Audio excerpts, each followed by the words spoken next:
I was in my friend's car once, and she was driving through the streets of Chicago, and she was letting people in who were getting into the right turn lane at an intersection when that right lane really should only be used for turning right, but they go straight and try to cut off the long line of traffic waiting at the light.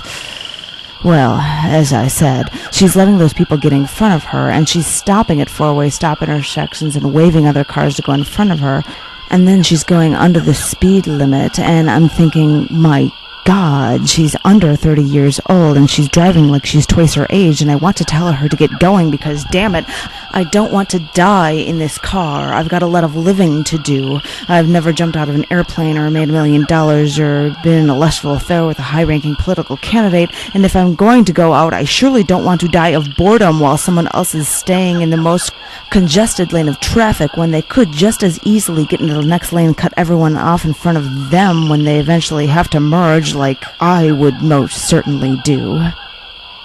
And then it occurred to me, and of course it filled me with a complete and utter sense of elation because I just love being pigeonholed into stereotypical psychological categories. I really am a type A person. There's an intersection next to my house where from one direction you can either go straight or turn right, and there are two streets that merge into one, both turning right, so the middle street has a no turn on red sign. And usually when I'm on this road, I'm on the street that's going straight, the leftmost street, and these two streets are on my right, merging into my street. And I always catch the red light on this street. It's like the traffic gods, they're displeased with my constant efforts to circumvent their wrath, so I'm always catching the red light at this street. So I've learned a new trick. I turn right onto the first street on my right, but instead of doing a U-turn, I turn left at the next block so that I can get onto the second street. Also that I can turn right onto the street I was originally on before both of those other streets can go, so I can beat every one of those slow bastards at the next intersection. I mean, yes, I'm the one who's yelling and banging at the steering wheel of my car when people on the road are idiots. Yes, I'm the person who has to race so that I can slam on my brakes at the next intersection only 100 feet away. And yes, I'm the one that's driving the Saturn SL1, a sedan with about as much power as a 1982 Ford Mustang, but damn it, I'm not going to go down without a fight. I will be out there cutting everyone off, weaving in and out of traffic. I'll be the one getting there before you. Trust me, I will. And even when I'm tuning the radio while driving, because, you see, I do that, and I put on my makeup and take notes for work and check out my schedule, and if I was the Hindu god Vishnu and had 10 arms, I'd get a cell phone and send out faxes and eat dinner and write a novel while I was at it. But, like I said, even when I'm tuning the radio while I'm driving, I only let the first second and a half of a song play before I'm disgusted and change the dial to the next pre-programmed station, just to instantaneously become disgusted another 6 times and have to find a tape to play because all those stupid corporate pieces of shit that think they could just play crap over and over again in order to keep the mindless tuned in. Well, not me. Thank you very much. I don't have the patience for that. So, needless to say, I've discovered that this is a problem of mine, and I wish there was some sort of therapy group for this so that I can go to my weekly, type A anonymous meetings, but we'd probably all be pushing each other out the doorway 30 seconds before the meeting's supposed to start saying, "Get out of my way, asshole!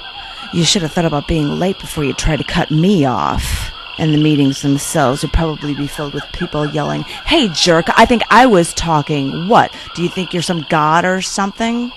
Show some respect." God, and I know this is a problem of mine. I know this type A personality transcends into every realm of my life.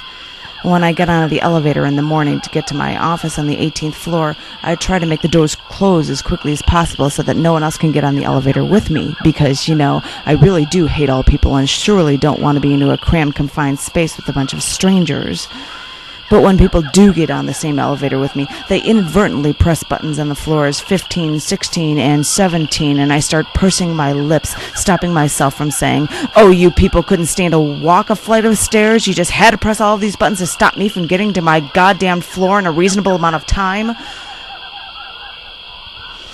Even walking on the sidewalk in the city, I always get stuck behind somebody that's a full foot shorter than me and a full 30 pounds heavier.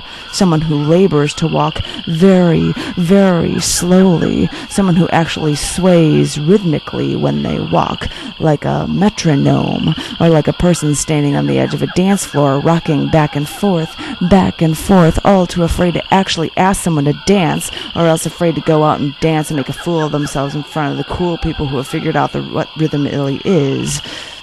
And I'm walking behind this person, almost tripping over myself because this walking pace is just unnaturally slow. So to pass the time until there's an opening on the left side of the sidewalk so I can pass them and walk like a human being again, I start to mimic them, swaying with my walk, more for my own entertainment than anyone else's. Yes, more than a human being, I'm a human doing, and I hate having to depend on the schedules of others in order to get ahead of them all. Yes, I am the person in line at the grocery store with 3 items, shifting my weight from foot to foot, frantically scanning the other lines. The person who wants to ask the person in front of them, "Can't I get in front of you? I've only got 3 items and you have 2 full grocery carts full of crap like Cheetos, Pepsi, fish sticks, and Haagen-Dazs cookie dough ice cream." Yeah, I'm the person who has 4 different sets of plans for any given evening because if any one event gets too boring, I can pick up and say, "Oh, sorry, I'm supposed to be at a meeting by now," instead of having to tell them they're actually too boring, that I just have no idea whatsoever how to relax. Yes, I'm the person who coasts to an intersection when I know the timed pattern of the traffic lights, and I know that I can manage to get to this intersection without ever having to actually make a complete stop. And when that light does change, I can accelerate faster than everyone else, pass everyone else by, and then have the open road to myself, wide open in front of me. I'm already guessing that at my funeral, when the long procession of cars is creeping toward the cemetery, I'll be opening the casket up and whispering to the driver of the hearse, "Hey, what do you say we just floor it and blow everyone off in line? We could probably grab a beer at the corner bar and still be able to get back and beat everyone else to the gravesite.